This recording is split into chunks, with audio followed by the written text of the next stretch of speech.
오늘 성도님들과 함께 교제하고자 하는 말씀은 저희 계속 히브리서를 교제했었는데요.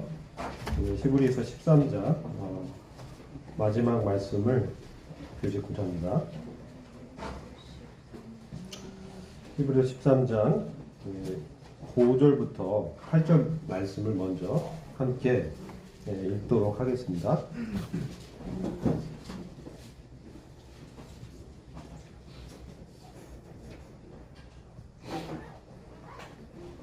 찾으셨나요?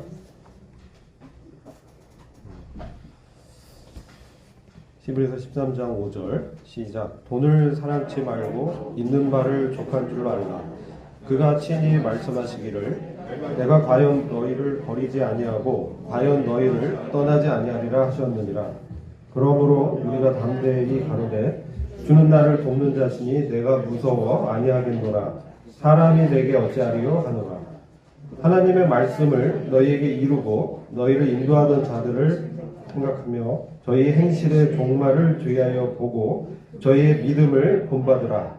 예수 그리스도는 어제나 오늘이나 영원토록 동일하시니라. 아멘. 저희가 이제 히브리서 마지막 장에 와 있습니다. 지난 시간에 계속해서 종교적인 어떤 유대교적인 체제에서 참된 그리스도 신앙으로 넘어오는 부분에 있어서 계속 교제를 드렸습니다. 오늘 이 7절 말씀 보시면요, 인도자에 대한 말씀이 있습니다. 이 부분이 우리가 교회 생활할 때 참으로 중요하기 때문에 실질적인 실천적 신앙에 관한 부분을 오늘 나누도록 하겠습니다. 우리가 교회를 이끌고 인도하는 것은 무엇이냐면 하나님의 말씀입니다. 그래서 하나님의 말씀을 너에게 이루고 인도하는 인도자들이 있다라는 것이죠. 그래서 인도자들은 어떤 프로그램이나 어떤 이 눈에 보이는 어떤 외적인 시스템으로 교회 인도하는 것이 아닙니다. 하나님의 살아있는 이 말씀으로 인도하는 것이죠. 그리고 이 말씀이 실질적으로 우리의 영적인 양식이 되는 것입니다. 그러니까 말씀을 통해서 오늘 하루를 살고 우리가 신앙생활을 이끌어 갈 수 있는 것입니다. 근데 여기 보면 인도하던 자들이라고 과거형으로 되어 있습니다. 그래서 이 당시 AD 60년대에 이 히브리서가 기록됐는데 사실 이 사도들의 신앙을 말씀한다고 분별이 됩니다. 그래서 이 히브리 유대인들에게 복음을 전했던 앞선 이 사도들이나 이 교사들이 이 말씀을 대언하고 가르쳤는데 그들의 행실의 종말을 주의하여 보고 저희 믿음을 본받아라 이렇게 말씀합니다. 그래서 어떤 사도들은 순교를 하신 분도 있고요. 대부분의 사도들이 순교하셨죠. 또 어떤 분들은 이제 주님을 따르다가 세상을 사랑해서 간 분도 있습니다. 누군지 아시죠? 자, 근데 이 종말일, 행실의 종말이 어떤 의미냐? 제가 영어를 좀 죄송하지만 사용하면 이게 outcome of way of life에서 삶의 방식의 어떤 최종 산출물을 말하는 거예요. 삶의 방식. 그래서 사실 이것은 어떤 거냐면 우리의 라이프 스타일이 무엇을 지향하고 살고 있는가? 그러니까 마지막까지 어떤 것을 추구했는가 이것을 말씀하는 거예요. 그래서 우리가 빌립보서 3장을 보면 바울의 경우는 그리스도를 추구했죠. 그리스도를 추구했습니다. 그가 그리스도의 부활에 어찌하든지 동참하려고 예수의 죽음을 그의 몸에 적용하는 그런 십자가의 도를 그 말씀에 적용하는 삶을 살았죠. 그래서 이 행실의 종말은 인도자들은 자기의 본도 본이지만 사실은 그의 믿음이 그리스도를 나타내고 주님의 삶을 통해서 이 성도들을 인도해야 되는 거예요. 그래서 인도자들이 사실 없어도 성도들이 그가 대언했던 그 말씀에 나타난 주님의 본을 기억하는 것이죠. 주님은 어떻게 사셨는지, 주님은 어떤 분인지. 그래서 결국은 그리스도께로 인도하는 것이 사실 인도자의 역할입니다. 자기를 드러내거나 자기의 과업을 과시하거나 군림하거나 이런 것은 사실 성경에서 말하는 인도자들이 아닌 것이죠. 그래서 이 당시도 너희를 인도하던 자들을 생각해봐라. 그들이 정말 그리스도의 삶을 대언하고 그리스도를 추구하고 그리스도께로 인도했는가? 그것을 보라는 것이죠. 그리고 그의 믿음을 본받으라. 그의 믿음을 본받으라고 했어요. 그가 무엇을 믿고 있는가?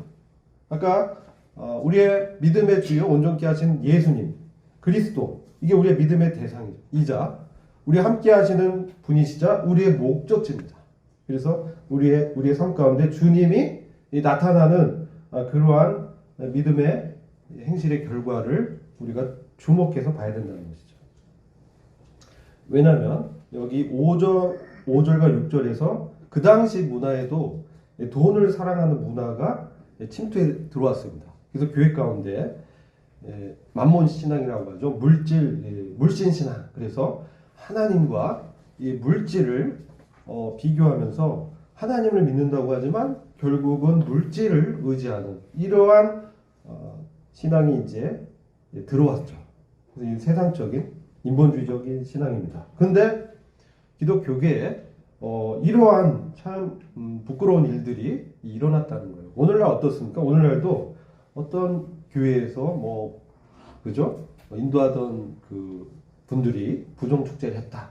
이런 뉴스가 간혹 이제 등장해서 우리의 눈살을 찌푸리게 만듭니다. 그래서 이들이 왜 이렇게 돼야 되냐? 사실 예수님 당시에도 바리새인들이 있었어요. 바리새인들에 대해서 어떻게 표현하냐면 외식주의자고 그들이 돈을 사랑했다 이렇게 말씀하고 있어요. 그래서 사실 성전세라든지 어떤 그 환전세 이런 것들을 수취하면서 아마도 그들이 뒤에서 그 돈을 받았다는 것을 알 수가 있죠. 그래서 이런 일들이 이 경건을 사실 자신의 어떤 물질적인 유익을 도모하는 수단화한 이러한 종교 지도자들이 사실 있었다는 것입니다. 그래서 그런 부분에서 우리가 담대히 가로되 이 6절 말씀처럼 주는 나를 돕는 자신이 내가 무서워 아니하겠노라. 사람이 내게 어찌하리요. 이런 믿음의 신앙으로 우리가 함께 살아가야 된다는 것이죠. 많은 경우에 우리가 보이는 환경이라든지 물질이라든지 사람을 의지하기 쉽습니다. 그러나 주님께서는 이와 같이 말씀하고 있습니다. 주는 나를 돕는 자신이 내가 무서워 아니하겠노라. 그리고 내가 과연 너희를 버리지 아니하고 과연 너희를 떠나지 아니하리라. 있는 바를 족한 줄로 알라. 이렇게 우리를 위로해 주시죠. 네, 그래서 우리가 그렇다고 해서 성도가 이 부자가 되는 것이 잘못됐다 이런 말씀하는 거 아니에요. 여기서 뭐냐면 돈을 사랑하는 문제를 다루는 거예요. 우리가 성도가 근면성실하게 일해서 저축을 하고 또 온전한 11조를 드리고 이런 것은 매우 중요합니다. 왜냐하면 온전한 11조는 예배죠. 그죠? 그래서 우리가 구약 시대의 11조도 있지만 우리가 신약에서도 어떻습니까? 우리가 몸을 들여서 벌은 그 수익의 일부를 주님의 일에 드리는 일부를 드리죠. 근데 온전한 11조는 사실 전부를 드리라는 거예요. 전부를. 어떻게 드리냐? 어떻게 드릴 수 있겠어요? 내가 왜 돈을 버는지, 내가 왜 일을 하는지, 이거에 대한 분명한 목적이 세워져야 된다는 것이죠. 내가 돈을 사랑해서가 아니라 주님을 사랑하기 때문에. 그래서 주님을 사랑하는 이 지체들, 형제들을 돕기 위해서 그가 수익의 일부를 구제, 현금으로 드릴 수 있는 것이죠. 또 교회 행정의 일을 위해서 또 사랑하는 교회가 성도들의 모임이 어떤 선교의 사역을 하고 또 봉사를 할 때 또 물질이 필요하죠. 그래서 자신이 번 돈의 일부를 또 드리고 그리고 어떻습니까? 주님이 맡기신 자녀를 또 양육해야죠. 자녀 양육은 또 주님이 맡기신 중요한 일이죠. 왜냐하면 자녀가 주님의 것이기 때문에. 그렇죠? 그래서 그 양육비를 또 마련해서 드리죠. 또 어떻습니까? 또 교회 오기 위해서 교통비라든지 기름, 물류비용 다 드리죠. 또 어떻습니까? 나의 몸을 위해서 건강을 위해서 또 예를 들어 헬스클럽에서 끊고 건강을 또 관리하죠. 이 몸이 누구를 위한 것입니까? 주님을 위한 것이죠. 여러 가지 다양하게 우리가 버는 수익의 다 부분 주님의 일을 위해서, 주님을 기뻐하시는 일에 쓰이도록 하기 위해서 우리가 사실 돈을 버는 것입니다. 목적이 분명해야 돼요. 근데 그게 아니고 돈 자체를 추구하고 내가 과신하고 내가 부를 축제해서 속된 말로 뭐 이러잖아요. 잘 먹고 잘 살기. 이런 건 아니라는 것이죠. 그런 것은 잘못했다. 우리는 그래서 성경적인 그런 직업관을 가져야 돼요. 어디 있든지 우리가 먹든지 마시든지 무엇을 하든지 하나님의 영광을 위해서 하라고 말씀하고 있어요. 그래서 직업관은 그렇고 공부도 마찬가지예요. 학생들도 좋은 직장 들어가기 위해서. 왜요? 오늘날 청년들에게 왜 사니? 이런 걸 이제 던지면요. 죽지 못해서 뭐 이런 얘기도 하고요. 그냥 다 사니까 뭐 이런 의미 없는, 정말 영혼 없는 대답을 해요.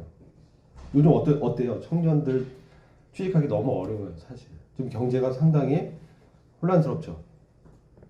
정치 경제 상황도 얘기하다 보면 시간이 많이 갑니다. 아무튼 주님 오실 날이 가까이 왔어요. 그렇죠? 지금 이 러시아 우크라이나 전쟁은 사실 저는 아마겟돈 전쟁의 대행 연습이라고 보여집니다. 이와 같이 식량과 자원을 무기화해가지고 전쟁의 마지막 때 일어나는 것이죠. 그게 어떻게 나타날지를 주님이 먼저 보여주는 거예요. 이와 같이 분명하게 국제전이지만 글로벌리 세계가 다 연관되어 있어요. EU도 연관되고 미국도 연관되고 그렇죠. 중국도 연관되고 이런 사태가 지금 무엇입니까? 마지막 때에 세계의 어떤 정부를 구축하는 그러한 시스템이 차근차근 만들어지고 있어요. 백신도 마찬가지예요. 백신도 이와 같이 효과적으로 사람을 통제하는 수단이 없었어요. 글로벌로. 이런 것들이 자꾸 뭡니까? 이행 연습처럼 나타나고 있다는 것이죠. 그래서 이것은 뭐냐? 마지막 때를 향해서 모든 시스템이 준비되고 있어서 주님이 재림하실 시기가 가까웠다. 그럼 어떻게 우리가 지금 이때에 주의 재림을 준비하면서 살아갈 것인가?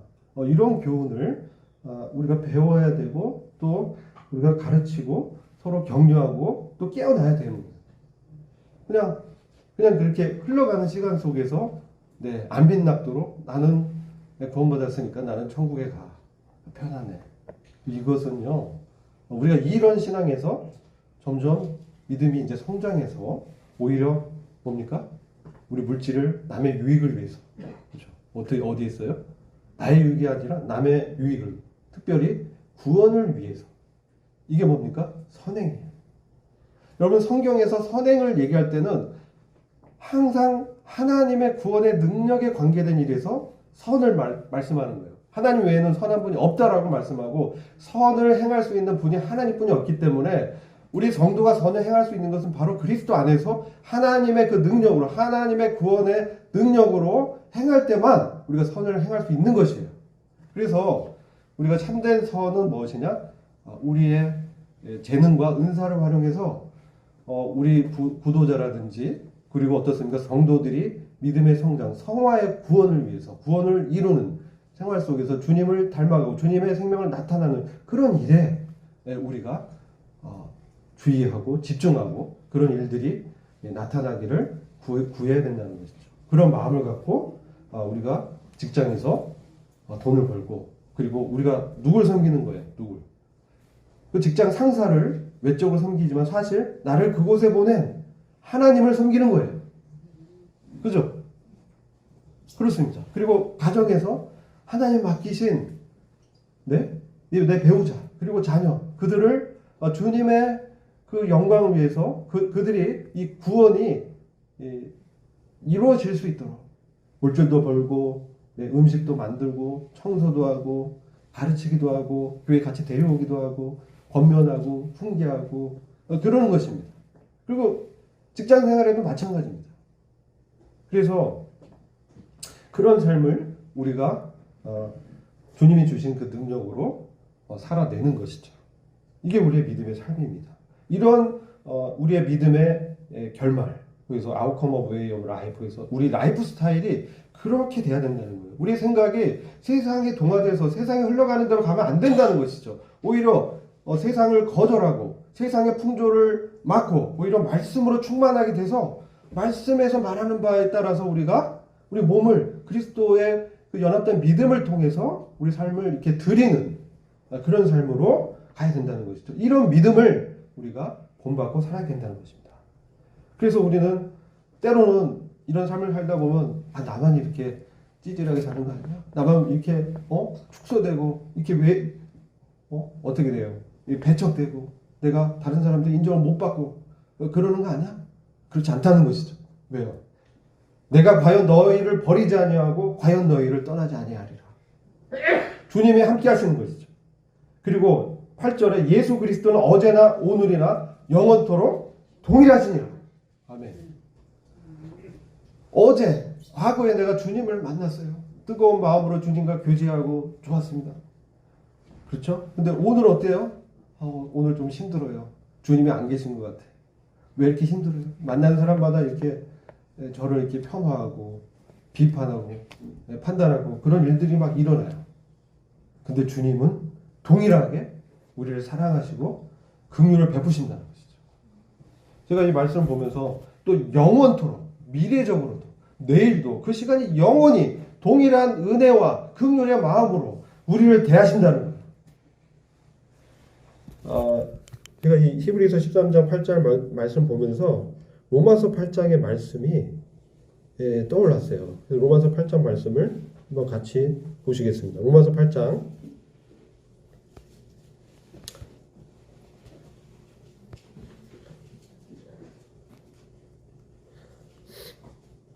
33절부터 쭉 한번 같이 읽어보겠습니다. 37절까지 33절부터 37절까지 찾으셨죠?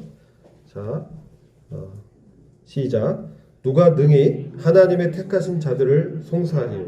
의롭다 하신 이는 하나님이시니 누가 정죄하리요? 죽으실 뿐 아니라 다시 살아나신 이는 그리스도 예수시니 그는 하나님 우편에 계신 자요 우리를 위하여 간구하시는 자시니라. 누가 우리를 그리스도의 사랑에서 끊으리요? 환난이나 공고나 핍박이나 기근이나 적신이나 위험이나 칼이라. 기록된 바 우리가 종일 주를 위하여 죽임을 당케 되며 도살할 양같이 여김을 받았나이다 함과 같으니라. 그러나 이 모든 일에 우리를 사랑하시는 이로 말미암아 우리가 넉넉히 이기느니라. 넉넉히 이기느니라. 우리가 이런 주님이 영원토록 우리 동일하게 우리를 사랑하시고 함께 하신다는 거예요. 이 세상의 풍조에 왜 우리가 자꾸 흘러가고 요즘 스마트폰 매스미디어 한참 그 세상의 어떤 쾌락과 번영과 이런 것들 추구하는 것들이에요. 여기에 우리가 딸려가면 안 됩니다. 우리가 말씀에 집중하고 예배를 드리고 날마다 삶으로 주님을 찬미하고 감사의 제사를 드리고 어떻습니까? 선행을 서로 격려하고 그리고 서로 나눠주기를 격려하라고 했어요. 이게 참된 영적인 제사다. 이렇게 말씀하고 있습니다. 그래서 오늘날 이러한 그 마지막 때에 참으로 우리가 어떻게 신앙생활을 해야 되는가. 사실 여기에 인도자들, 잘못된 인도자들, 또 실패한 이런 것들을 우리가 많이 보게 되는데 그들은 주님으로 만족하는데 실패했어요. 주님과 교제해서 실패한 것입니다. 그러나 우리 주님은 알파와 오메가요, 처음과 나중이요, 시작과 끝이고 만물을 말씀으로 창조하신 말씀 하나님이시고 오늘도 아들로 말씀하세요.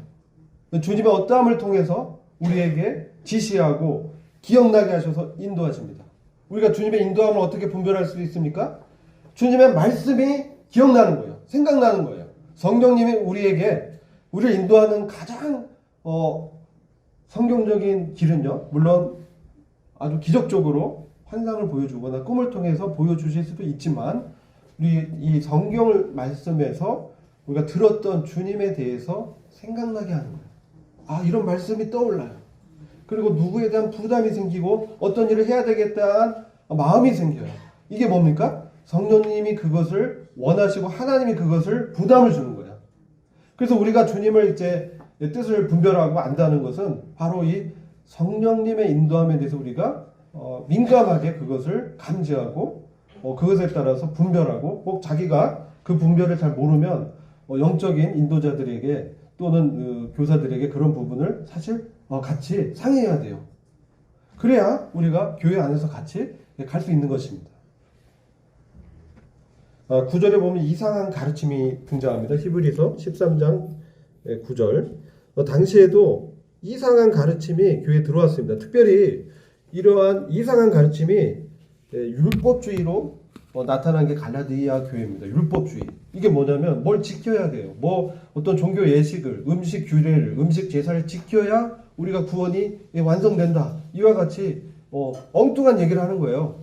이런 것들이 교회에 그 당시 들어왔고요. 오늘날도 이렇게 율법주의 체제가 들어오면요, 우리 신앙이 딱딱해지고요, 우리가 화석화돼가지고 너무 힘들어져요. 자, 이런 율법주의를 경계해야 됩니다. 정반대로 어떤 이상한 가르침이 들어오냐면 무법주의 신앙이 또 들어와요. 무법주의. 이게 뭐냐면요, 오늘 하면 이런 신앙이에요.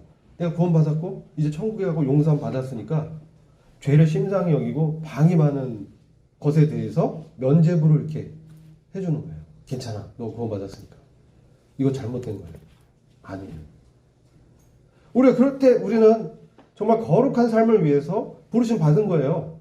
근데 그러한 내가 용서받았다고 해서 죄를 심상히 여기고 죄에 막 거하고 이런 삶은 잘못된 삶이죠. 그래서 로마서 6장에서 뭡니까? 은혜를 더하려고 죄에 거하겠느냐? 절대 그럴 수 없다. 하나님이 금지한다. 이렇게 표현하고 있어요. 그건 하나님께서 금지하는 것이다. 근데 괜찮다고 누군가 얘기한다면 이거 이상한 가르침이구나. 듣지 말아야 돼. 오히려 그때 경성하고 주님께 자백하고 주님, 이것이 죄였습니다. 저는 선을 행하길 원했는데요, 정말 내 안에 악이 저를 끌어당겨서 제가 잠시 한눈 팔고 넘어졌습니다. 주님, 이렇게 고백하는 거예요. 그게 나의 실체가 아니라는 것이죠. 내 안에 자아와 육신을 격동해서 넘어지게 한 거예요. 그래서 이 죄를 나로부터, 나의 새 생명, 새 사람으로부터 객관적으로 떼어내서 봐야 돼요. 영적인 분별로. 그래서 이거 죄입니다, 주님. 제가 넘어졌군요. 주님. 이렇게 주님께 시인하고 돌이켜서 주님께 긍휼을 구하고 회복을 원했을 때 주의 영이 나를 다시 회복시키는 거예요. 근데 그렇지 않고 그냥 그게 다 그래, 괜찮아, 뭐 다 그러는데 이러고 넘어가면요, 처음엔 괜찮아요. 점점 어떻습니까? 양심이 무뎌지면서 그것이 화석화되면서 성령의 이 음성이 잘 안 들리는 거예요. 근데 돌이켜봐야 돼요. 기쁨이 사라지고 힘이, 활력이 없어지고. 왜 그렇습니까? 그것에 익숙해 있는 거예요. 어느덧 그 종교에 익숙해 있는 거예요. 이러한 이상한 가르침들을 우리가 경계해야 됩니다. 이 당시 음식에 대해서 이것은 먹어야 되고 이것은 말아야 되고, 우리가 이 음식을, 어떤 음식을 먹어야 우리가 마음의 위안을 받고 이렇게 돼야 믿음이 유지된다는 식의 가르침이 들어왔어요. 그래서 이런 것들이 유대교주의 가르침인데 성도들을 미혹하는 것이죠. 근데 사실 이것은요, 골로새서 2장 16절을 잠시 보겠습니다. 거기 보시면 그러므로 먹는 것이나 마시는 것이나 거룩한 날이나 월삭이나 안식일로 인하여 아무도 너희를 판단치 못하게 하라. 이 유대교식인 어떤 제의, 이런 것들로 거룩하게 될 수 없다는 거예요. 하나님의 의를 이룰 수 없다는 것이에요. 그래서 우리는 먹는 것이나 마시는 것이나 이런 것이 사실은 중요하지만 그것으로 우리가 그것을 지킨다고 해서 뭘 마시고 뭘 안 마시고 이것은 하나님의 의를 이룰 수 없는 것은 아니에요. 이런 것들은 우리에게 유익하지 않아요. 이것은 뭐냐? 앞으로 올 것들의 그림자. 그러면서 그 몸은 그리스도께 속해 있는가? 우리가 어디에 속해 있는가? 율법 아래에 있는가? 그리스도 안에 있는가? 이것을 잘 구분해야 돼요. 근데 당시에 이 유대교는 천사 숭배 사상도 있고요. 천사들이 자기들 지켜준다고 생각하고, 그리고 실제 천사들이 나타나서 구약시대 보면은 그 선지자들한테도 나타나고 사사들한테도 나타나고 그들에게 나타났어요. 그래서 이들이 알게 모르게 천사를 숭배했어요. 우리도 이 외형적으로 나타난 이런 것들에 마음을 뺏길 수 있다는 것이죠. 근데 이런 것들은요, 우리를 육신적인 생각으로 헛되이 우쭐대게 만든다라고 골로새서 2장 18절에서 말씀하는 거예요. 그러면서 골로새서 2장 19절이 중요합니다. 거기 보시면 머리를 붙들지 아니하느니라. 이런 것들은요, 주님을 붙드는 그것이 아니에요. 이것은 온몸이 머리로부터 마디와 힘줄에 의해 영양을 공급받고 서로 결합하여 하나님께서 자라게 하신 대로 자라느니라. 그러므로 너희가 세상의 유치한 원리들로부터 떠나 그리스도와 함께 죽었거늘 어찌하여 세상에 살고 있는 것 같이 규례들에 복종하느냐. 그래서 이 당시에 또 먹는 것을 제한하고 또 결혼도 금했죠. 금욕주의를 살아야 된다 하면서. 그래서 많은 이제 사람들이 이제 동굴에 가서 수도하고 뭐 그런 삶을 살았던 이런 것들. 근데 이런 것들은 사실은 세상의 유치한 원리라는 거예요. 사실 우리는 그리스도와 함께 죽었다는 것이죠. 그래서 이제 사는 것은 그리스도와 함께 사는 것이다. 그래서 이런 부분들을 잘 분별해야 돼요. 10절 보시면 우리에게 한 제단이 있습니다. 이 말씀하는데 이 부분이 중요합니다. 우리에게 제단이 있는데 그 위에 있는 제물은 장막에서 섬기는 자들이 이 제단에서 먹을 권한이 없나니 이렇게 말씀하죠. 네. 우리에게 제단이 있습니다. 이게 어떤 제단입니까? 지금 히브리 성도들에게 제단을 얘기하면 그들이 생각하는 것은 무엇이겠어요? 성막에서 섬기는 것, 성전에서 섬기는 것, 이것을 생각할 거예요. 그래서 노제단이 있었고요. 또 지성소에 금양단이 있었잖아요. 이러한 단을 연상할 수 있습니다. 그러나 우리에게 있는 제단은, 그리스도 안에 있는 자들에게 있는 제단은 그러한 성막에 있는 제단이 아닌 것이에요. 우리의 제단은 바로 우리 죄와 의의 문제를 해결해 주신 바로 그리스도예요. 그리고 그분의 십자가예요. 그래서 우리에게 있는 제단에서는 구약시대의 이 장막에서 성막에서 섬기는 자들이 먹을 권한이 없다는 거예요. 그리고 이것은 속죄제의 영적 의미를 우리가 환기해 보면 알 수 있어요. 속죄제 보면요, 특이합니다. 다른 번제나 소제나 이런 것들은 다 성막 내에서, 성전 내에서 다 해결해요. 그죠? 근데 속죄제는 어떻게 합니까? 피는요, 지성소에 들어가서 치은 자의 뿔입니다. 그죠? 그리스도의 피가 이 덮는 것을 상징하죠. 짐승의 피가 아니라 사실 그리스도의 피가 흘려짐으로 우리의 죄가 완전히 깨끗하게 죄사함 받은 것이. 그리고 어떻습니까? 그 몸은, 짐승의 몸은 영문 밖에서, 성의 문 밖에서, 또 성막에서 멀리 가져가서 그것을 완전히 다 태워버렸어요. 그렇게 했어요. 이게 사실 우리 주님의 십자가의 죽으심을 보여주는 것이죠. 우리 주님께서도 이따 말씀하겠지만 그분이 능욕을 지고 어떻습니까? 영문 밖으로 나가셨어요. 우리도 그래서 너희도 능욕을 지고 그리스도의 능욕을 지고 영문 밖에 계신 그리스도께로 나가라고 말씀하고 있는 거예요. 그죠? 이게 참 아이러니합니다. 다 우리가 싫어하는 거예요. 능욕 좋아하십니까? 내가 능욕당했다. 날 욕보였다. 누가 날 능욕했어. 정말 싫어하죠. 욕보이고 무시하고. 이게 능욕이에요. 주님은 하나님의 아들이신데 능욕을 당하셨어요. 근데요, 우리가 이러한 종교 시스템에서 벗어나야 참된 신앙의 삶을 살 수 있다라는 거예요. 이거 어떻습니까? 우리가 어느덧 우리로 치면 이 성만찬 중심의 예식에 익숙해질 수 있어요. 이게 중요하지 않다는 게 아니에요. 중요합니다. 우리가 모여서 같이 떡을 나누고 주님을 기념하라고 하셨잖아요. 그것을 지키는 것이 공적인 예배입니다. 근데요, 더 우리에게 많은 날들이 일주일에 6일이 저희가 사실 세상에 나가 있잖아요. 그러면 구약에서는 사실 그들이 회막에 모이는 그날 이렇게 지키고 사실 밖에 나가서 그냥 살다가 죄 지으면 다시 짐승을 다시 죽여서 다시 제사 드리고 이게 반복됐습니다. 신약에서는 어떻습니까? 그런 것은 참된 신앙이 아니라는 것이죠. 신약에서는요, 우리가 그런 종교 시스템에서 나온 사람이라는 거예요. 주일만 이렇게 모여서 만찬 때고 나머지 6일은 주님과 상관없이 주님을 생각하지 않고 주님을 묵상하지 않고 주님의 말씀으로 힘을 받지 않고 내 육신의 노력과 힘으로 살면 그것은 참된 주님을 추구하는 그 믿음이 아니라는 것입니다. 그것을 경계하는 거예요. 그래서 우리가 이 능욕에 대해서 생각해 봐야 돼요. 우리가 세상 사람들 주님을 믿지 않는 사람들이 더 많죠. 그리고 우리가 주님의 대사로 그 가운데 있는 것입니다. 우리가 그곳이 세상이 섬겨진 것이에요. 여러분 이런 시각을 가져야 됩니다. 우리가 처한 처소에 주님이 나를 보내신 거예요. 우리가 만나는 사람들에게 주님께서 그 만나는 사람들을 보내신 거예요. 왜 보냈겠어요? 그와 싸우고 다투고 경쟁하라고? 그를 어떻게든 정복하라고? 아니잖아요. 네. 그의 유익을 위해서, 특히 선행, 그의 구원을 위해서 우리가 기도해야 되는 것이죠. 우리가 기도해야 됩니다.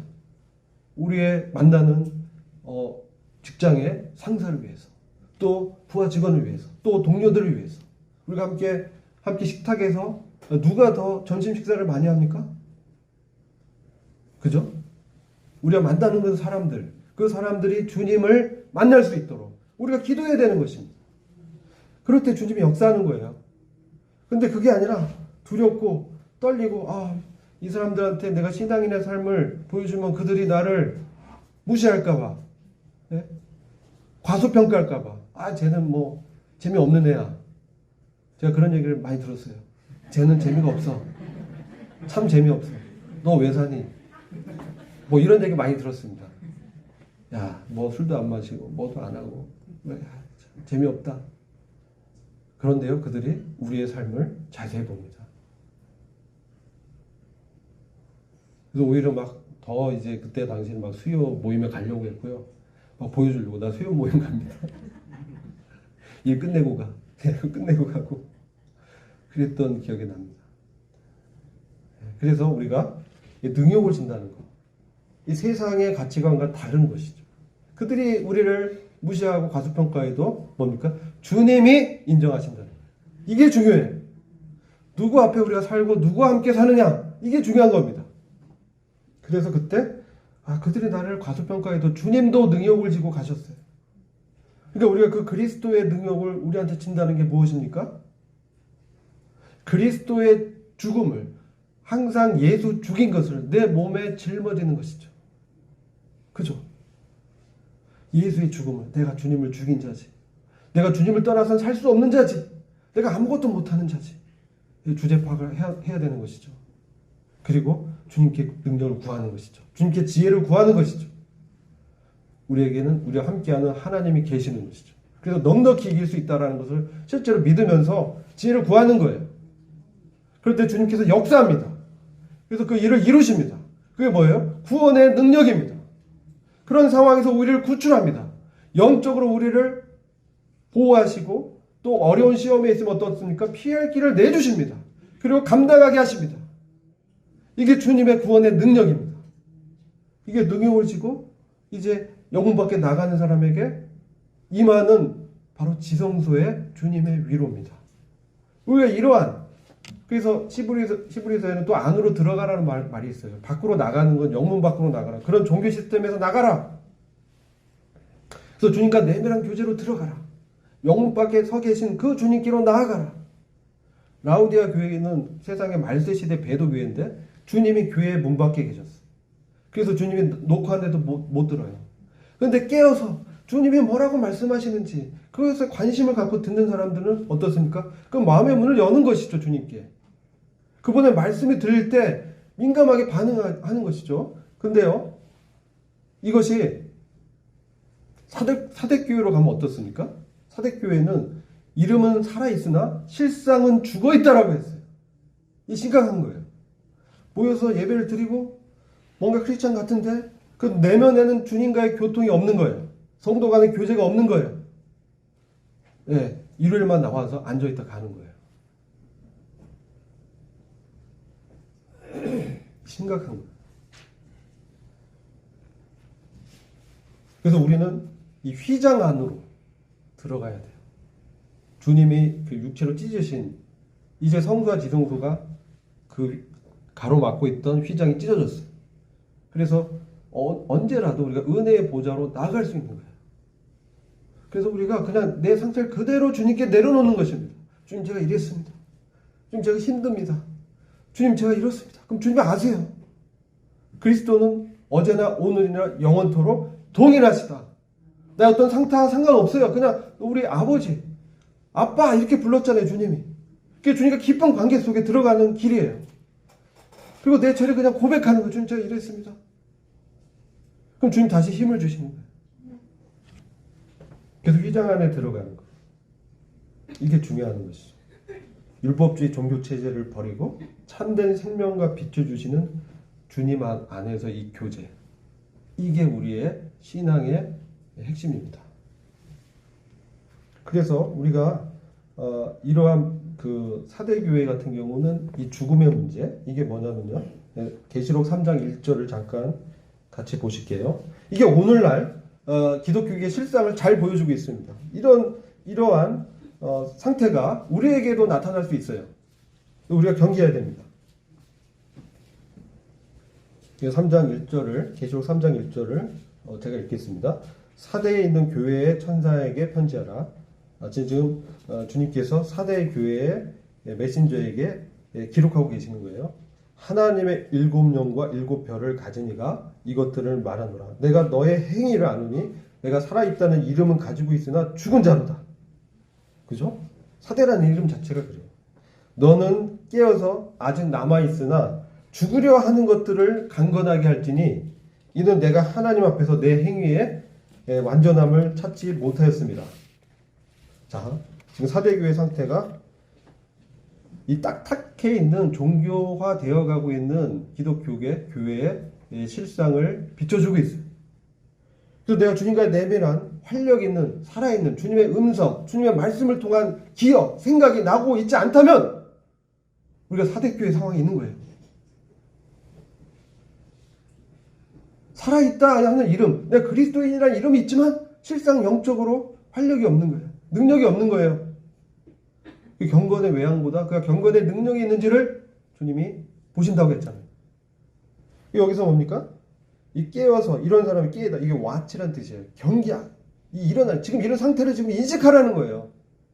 내가 죄 사함 받고 거듭났으니까 나는 괜찮아. 그러고 있는 순간 어떻습니까? 그런 상태는 어떤 상태일까요? 변화산에서 베드로와 요한과 야고보가 우리 주님의 영광스러운 모습을 봤어요. 그리고 거기에 엘리야와 그죠? 모세가 나타나서 주님과 앞으로 십자가의 어떤 그런 주님의 그 죽으심에 대해서 아마 말씀을 나눈 것으로 분별이 됩니다. 영광스러운 주님의 그 모습을 보고 베드로가 막 설렜어요. 주님, 내가 이런 영광 가운데 있군요. 그러면서 이제 이 장막을 이 세계에 줘서 여기서 그냥 안주하고 싶어요. 그런 얘기를 한 거예요. 어떻습니까? 주님이 내려가는 것이죠. 그러니까 그때는 우리가 살아있어요. 그래서 거기에 이제 사로잡혔는데 거기에 안주하면 안 되는 거죠. 안주하지 말고 그 주님과의 누린 임재를 갖고 세상에 나가라는 거예요. 세상에 우리는 소금과 빛이라고 말씀하셨어요. 어디 산속의 소금과 빛이 아니에요. 그죠? 세상의 소금과 빛이에요. 세상에서 소금의 역할과 빛의 역할을 하라는 거예요.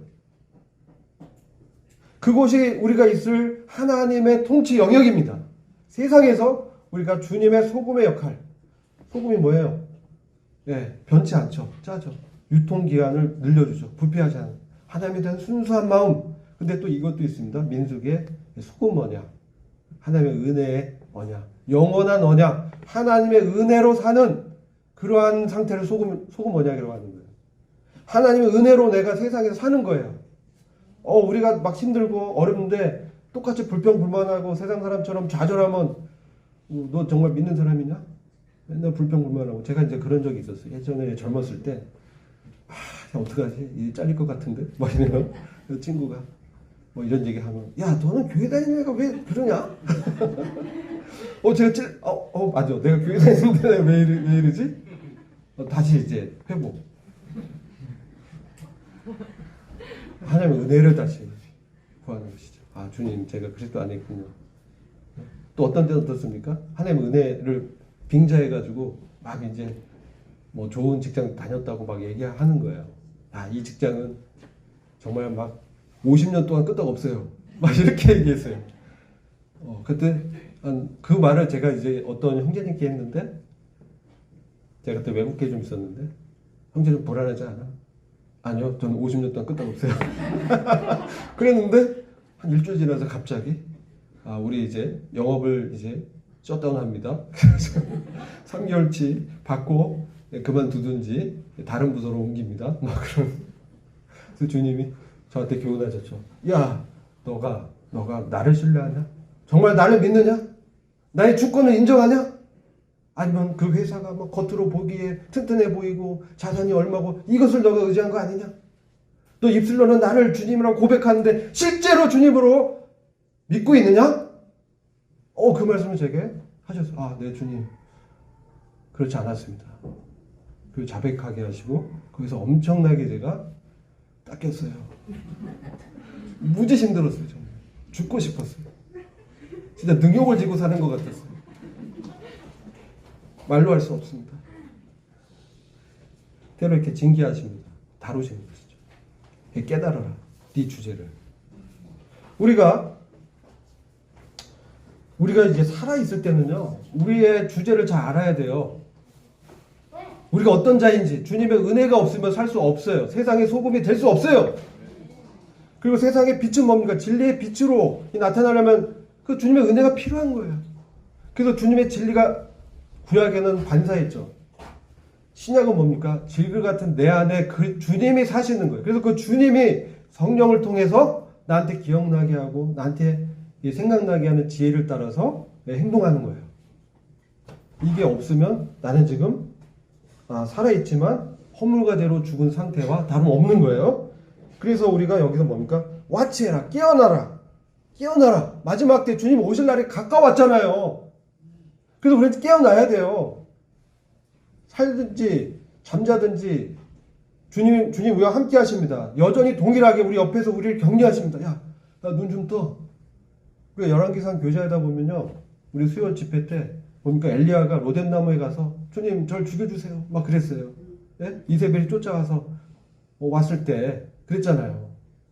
그가 바알과 아세라의 선지자를 850명을 도륙내고 엄청난 승리를 그러한 감동을 갖고 있었는데 그 이세벨 그 선지자 그 이방신 그 제사장 딸이었잖아요. 근데 아합 왕이 그를 왕비로 이렇게 들이면서 우상숭배가 진짜 정말 그렇게 극을 달했던 그때 엘리야가 그 힘, 하나님의 그 능력으로 엄청난 그 하나님의 임재를 경험했는데 뭡니까? 이세벨이 야, 너 내일 낮에 너 내가 죽일 거야. 이런 얘기 딱 듣고 확 움츠러들었어. 그게 나타난 은혜를 망각한 거죠. 하나님의 능력에 마치 자기가 이렇게 한 거냐, 자기 열심으로 한 거냐 생각했던 것 같아요. 그러니까 확 위축되면서 막 도망갔어요. 로뎀나무에서 주님 내가 이제 다 됐습니다. 저의 목숨을 취해 주십시오. 그러니까 주님이 먹을 것을 공급해 주시고 그에게 오른 어깨에 손을 내시면서 이제 힘을 주시는 것이죠. 일어나라. 그러면서 시내산으로 하나님의 내밀한 임재 속으로 데려가시죠. 우리가 이렇게 주님과 깨어서 정말 나에게 여기 보면 남아있으나 죽으려 하는 것들이 있어요. 남아있어요. 내 주님과 성령님의 교제가 남아있어요. 있어요. 없는 거 아니야. 우리가 구원 받은 사람은 우리 안에 성령님의 임재가 있죠. 근데 뭡니까? 이게 죽으려 해. 이 교제가 잘 안 돼요. 나의 생각과 세상에 대한 두려움과 실패와 어떡하지? 이런 생각들이 꽉 막고 있어요. 그것을 털쳐버리고 하나님의 은혜, 주님이 주신 그 진리의 빛을 의지해서 주님께 내밀한 교제로 나가는 것이죠. 그래서 3장 3절 보면 내가 어떻게 받았으며 어떻게 들었는지 기억하고 굳게 붙잡아 회개하라. 계시록 3장 3절. 내가 어떻게 받았으며 어떻게 들었는지 기억하라. 우리가 떠올려 봐야 돼요. 우리가 어떻게 구원받았는지, 어떻게 하나님의 은혜를 받았는지, 어떻게 하나님의 말씀과 복음을 들었는지 그것을 기억해야 되는 것이에요. 우리가 구원받았을 때 정말 절박하고 간절하게 주님! 주여 주님은 나의 왕이십니다. 저에게 은혜를 베풀어 주시옵소서. 이 가련한 영혼에게 이렇게 우리가 처음에 구원을 받았죠. 겸손하고 정말 하나님을 경외하는 그런 심령으로 정말 낮아져서 납작 엎드려져가지고 주님의 은혜만을 구했죠. 근데 이게 세월이 지나면서 이게 매너리즘에 빠지면서 세상에 여러 세태에 그냥 찌들어가지고 이제 어땠으면 나태해지고 게을러지고 이제 주일날 일어나기 힘들어요. 막 이러고 그죠?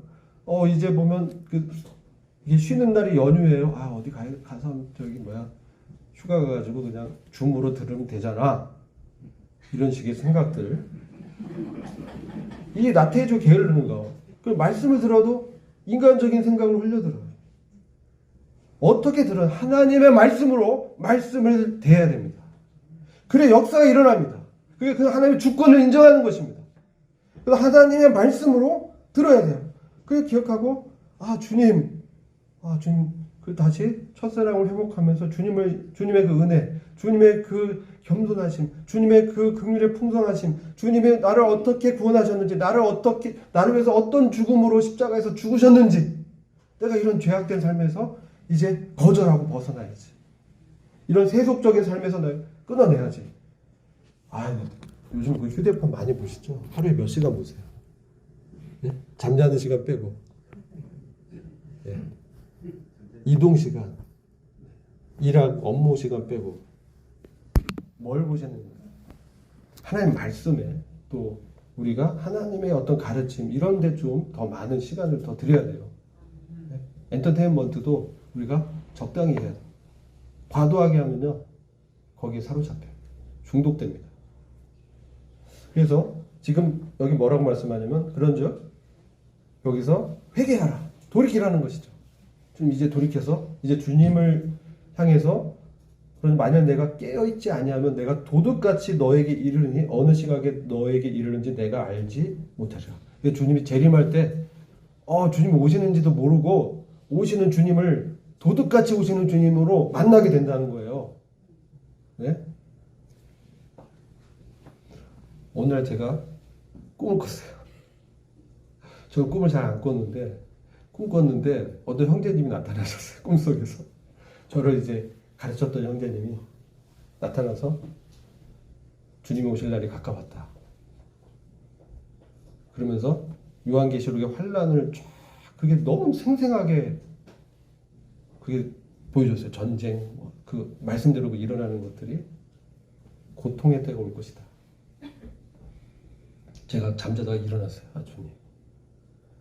큰일 났군요. 제가 얼마나 나태하게 살고 있으면 주님이 꿈을 통해서 이렇게 보여주시는 거예요. 이제 자다가 깰 때가 된 거예요. 주님 앞에 기도하라는 것이죠. 우리가 지금 사실 이것은 지금 뭘 말씀하고 있느냐면요. 성령의 기름 부으심을 회복하라는 거예요. 우리의 육신의 어떤 노력과 신념으로 신앙생활을 할 수 없습니다. 그러니까 성령님의 기름 부으심, 성령님의 역사, 성령님의 그 은혜와 그 인도함을 위해서 구해야 돼요. 성령 충만을 구하라라고 말씀하고 있습니다. 주님의 그 임재와 그분의 절대 주권 앞에서 그분의 은혜 없이는 살 수 없습니다. 주님 하고 매달려야 됩니다. 우리가 뭐라고 주님께 매달리지 않고 그냥 살고 있는지 모르겠어요. 절 얘기하는 거예요. 엎어지고 자빠지고 코가 깨져봐야 똥을 먹어봐야 똥이 이제 아느냐 누가 그러더라고요. 그 전에 우리가 알아야 돼. 그런 지혜가 필요합니다. 그래서 지금 왜 또 14절 가면요. 히브리서 13장 14절 가면 우리에게는요. 이 땅에서 영원히 번성할 것처럼 세상은 말씀하지만 우리에게는 영원한 성이 있는 거예요. 거룩한 성. 우리의 갈 그곳. 주님의 그 영광과 그분의 축복과 그분의 부유하심이 충만한 그곳이 바로 우리가 갈 곳이죠. 우리가 바로 이 예루살렘 성은요. 이 땅의 예루살렘 성은 부패했어요. 그래서 영문 밖으로 나가라고 하는 거예요. 네. 그들의 종교 외식주의에 부패했어요. 우리도요. 우리가 주님의 그 성령의 그 민감한 반응에 우리가 의식하지 못하면 성령님이 기억나게 하는 그 말씀을 순종하지 않으면요. 우리가요. 이스라엘 민족처럼 딱딱해지고요. 그리고 그냥 고차가 돼요. 우리 신앙이 그러면 이름만 살아있는 거예요. 그래서 그때마다 우리가 주님께로 시선을 돌려야 됩니다. 우리 안에 말씀하시는 주님께로 나가야 돼요. 자, 15절에 보시면요. 히브리서 13장 15절에 이러므로 우리가 예수로 말미암아 항상 찬미의 제사를 하나님께 드리자 이렇게 말씀하죠. 예. 그래서 우리가 참된 제사는 우리 예수님으로 말미암아 특히 우리 인간적이잖아요. 예수님의 이름을 얘기할 때 인간적인 인자가 되신 주님. 그러면서 우리의 고난을 다 체휼하시고 은혜의 보좌 앞에서 우리를 위해서 중보하신 그분을 통해서 우리가 항상 그분께 감사와 찬양의 제사를 드리라고 말씀하는 것이죠. 실질적으로 이게 정말 힘들어요. 내 마음에 불평과 불만이 있는데 어떻게 주님께 찬양 드릴 수 있어요? 그래서 우리 영 안에서 우리가 깨어 있어야 돼요. 우리의 상태 보고 낭망하고 하면 안 돼요. 우리는 죽는다고 죽는 게 아니에요. 우리는 영원 불멸의 영생이 있는 사람이에요. 우리 그리스도인의 생명이 있는 사람이에요. 그래서 우리가 그 외부 환경에 우리가 압도될 필요가 없어요. 우리가 오히려 그걸 압도하면서 넉넉히 이기는 자로 우리를 부르신 거예요. 그래서 우리가 그때 주님을 그냥 찬양하며 주님 하면서 부르면서 무시로 그분께 기도하면서 그분께 감사드리는 것이죠. 이게 항상 찬미의 제사고 입술의 열매사 그분의 이름을 높이는 기뻐하는 것이죠. 주님이. 그러면서 16절에 보면 오직 선을 행함과 서로 나눠주기를 잊지 말라. 이 같은 제사는 하나님이 기뻐하시느냐. 이게 영적인 예배라는 거예요. 우리가 주일날 이렇게 모여서 하는 예배도 중요하지만 오직 선을 행함과 아까 선을 행한다의 의미를 말씀드렸죠. 구원을 위해서 남의 유익, 구원을 얻도록 하나님의 구원의 능력을 의지하면서 우리가 기도하면서 다른 사람을 돕는 거예요. 물질로나 나의 몸으로나 시간이나 이런 것들 통해서 뭡니까? 선을 행한다라고 말씀하죠. 이게 뭡니까? 또 나눠주는 거, 구제하고 같이 이렇게 나누는 거. 이 같은 제사는 하나님이 기뻐하신다. 이게 참된 영적 제사라는 것이죠. 이게 교회 안에서 이게 돌아가야 돼요. 성도들이 어려우면 기억하고 구제 언급하고 하나님 기뻐하십니다. 제가 헌금을 강조하는 게 아니에요. 실제 그게 예배라는 거예요. 참된 제사, 참된 예배. 주님이 기뻐하신다라고 말씀하고 있어요. 그래서 각자의 영역에서 이런 주님을 기쁘시게 하는 섬김을 각자의 삶에서 그분의 주권을 인정하면서 하라는 것입니다. 그리고 마지막으로 17절 말씀 있는데 이게 중요합니다. 너희를 인도하는 자들에게 순종하고 복종하라. 저희는 너희 영혼을 위하여 경성하기를 자기가 회개할 자인 것 같이 하느니라. 저희로 하여금 즐거움으로 이것을 하게 하고 근심으로 하게 말라. 그렇지 않으면 너에게 유익이 없느냐. 인도하는 형제들 또 사역하는 분들에게 그분을 존중해 달라는 거예요. 왜냐하면 그들이 기도한다는 거예요. 그들을 위해서.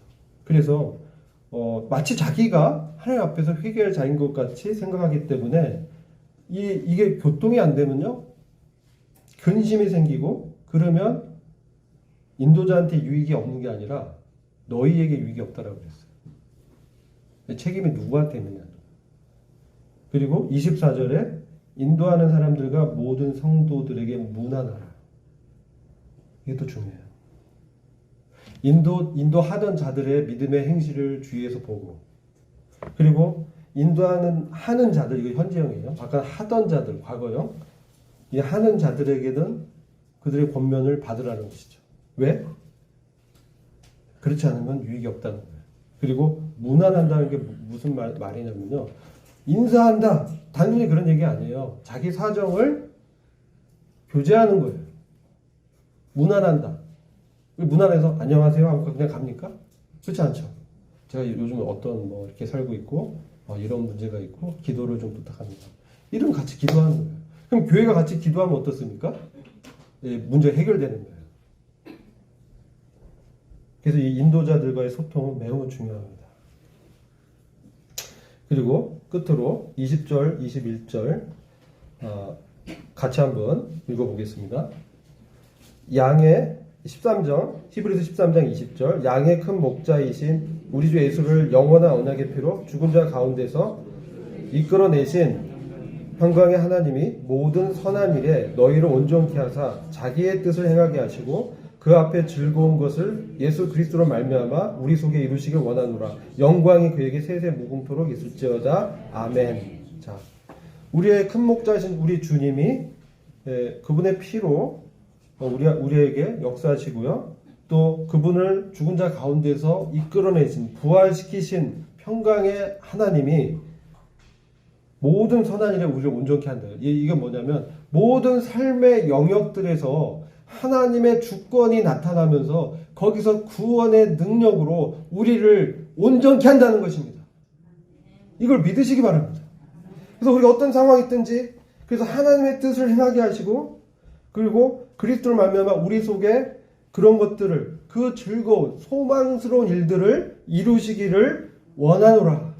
그래서 그 영광이 주님께 돌려질 수 있도록 이러한 주님을 우리가 찬양하고 이런 주님을 이렇게 영광을 돌립니다. 기도하고 마치도록 하겠습니다. 아버지 하나님, 저희들이 참 양의 큰 목자 되신 우리 주님을 이 시간 찬양합니다.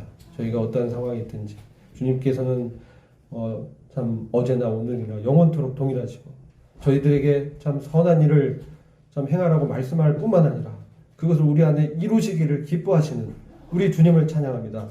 저희에게 참 능력으로 성령의 충만함으로 저희들이 살아갈 수 있게 하시는 우리 주님을 찬양합니다. 주님, 참 저희들에게 항상 위로와 평안을 주시는 우리 주님 참으로 감사를 올려드렸고 우리 예수 그리스도의 존귀하신 이름으로 기도했습니다.